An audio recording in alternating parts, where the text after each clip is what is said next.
Rodney is asking us, where can I go to find the correct kilt for my family clan, and what should I purchase to start my wardrobe?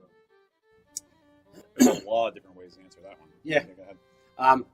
Go to our website.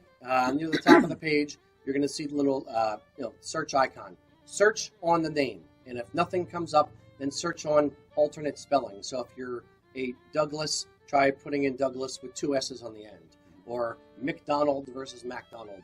Just try slightly different derivations of the spelling, and that generally will show you either if you're a sept or if your family has its own tartan, or if there is a district where your name is from, either in Scotland or one of the Irish county tartans, that will pop up as well. What do you start off with? Good question. The way I usually approach it with the people in the store is buy the best kilt you can afford without breaking the bank. Right. Now, don't remortgage your house to buy a kilt. That being said, generally people are happier with a higher quality, even if they have to feel a little bit more of a pinch financially up front. Generally, you're happier with the finished product. There's been several times in my own life where I've gotten something and 6 months later I've said, darn it, I should have gotten the more expensive one. I should have got the better one. So you know yourself. So you basically have to start off with what are you comfortable financially spending on a kilt, and then kind of work your way backwards. We have a page on our website down in the bottom in the footer.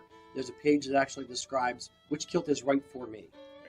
When you go there, we actually kind of talk about the different characteristics of each kilt model. We talk about the theoretical customers for each one.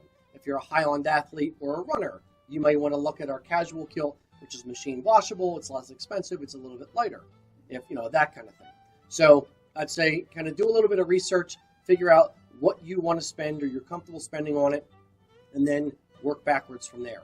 And as always, if you have any questions, just drop us an email. We're happy to kind of guide you through the process. We're not really salesmen in the traditional sense. We want to make sure you like what you end up with and you're a good ambassador for us as a brand. Right. So we kind of walk you through and help maximize your outfit within your budget. Yeah. And we want you to come back. Basically, we want to make sure you're happy. I'll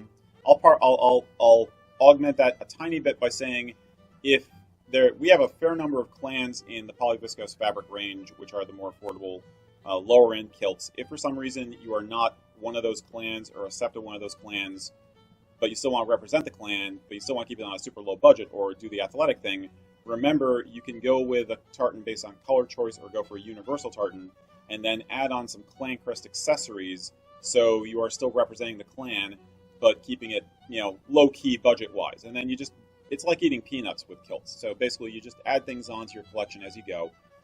It could be you start with a casual kilt that's like a very, like a sterling tartan, so it's really universal.